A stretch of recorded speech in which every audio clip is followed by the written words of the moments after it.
Picture your day, the slow, steady rhythm of sunrise to sunset, the comfortable 24-hour cycle that dictates biological life on this planet. And now, imagine hitting fast forward, because suddenly, the sun isn't drifting lazily across the sky, it's racing. You wake up, blink, and it's noon. You finish your coffee and twilight is already bleeding rapidly into night. But this isn't just about a shorter day. It is the beginning of a violent new reality where the ground beneath your feet is moving at over 2,000 miles an hour at the equator, tearing the oceans from their beds and whipping the atmosphere into a frenzy. Welcome to an Earth that has completely lost its brakes, a planet spinning at double speed where the only constant is chaos and the familiar blue marble you know is gone forever. The most immediate and inescapable change in this high-velocity world is time itself, as the 24-hour rotation we rely on is instantly halved to just 12 hours,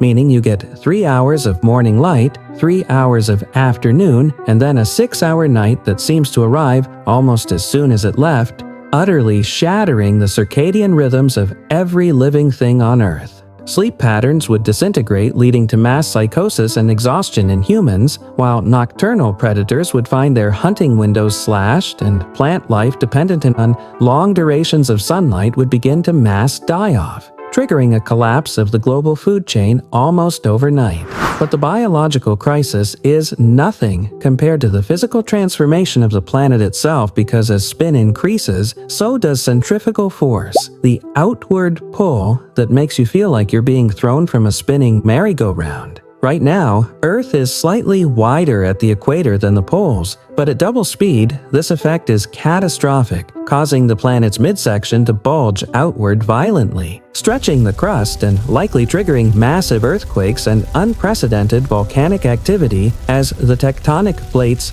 groan under the new stress. But the most terrifying consequence of this equatorial bulge involves the water, because the oceans, unbound by the rigid structures of rock, would rush toward the equator in unparalleled tsunamis, draining the polar regions and mid-latitudes dry while creating a massive, permanent, globe-spanning ocean around the center of the planet. If you live in Northern Europe, Canada, or Russia, your harbors are now endless mudflats. But if you live in Colombia, Indonesia, or Central Africa, your entire country is now hundreds of feet underwater, drowning every major equatorial city in a matter of days and redrawing the map of the world into two distinct northern and southern continents separated by an impassable water world. Yet, even if you survived the earthquakes and escaped the flooding, you would have to contend with the sky, because the atmosphere is also subject to this intense rotation, supercharging the Coriolis effect, which is the force that makes storms spin. On this faster Earth, the gentle trade winds become screaming, supersonic jet streams tearing across the surface, organizing the atmosphere into violent, distinct bands similar to what we see on Jupiter or Saturn,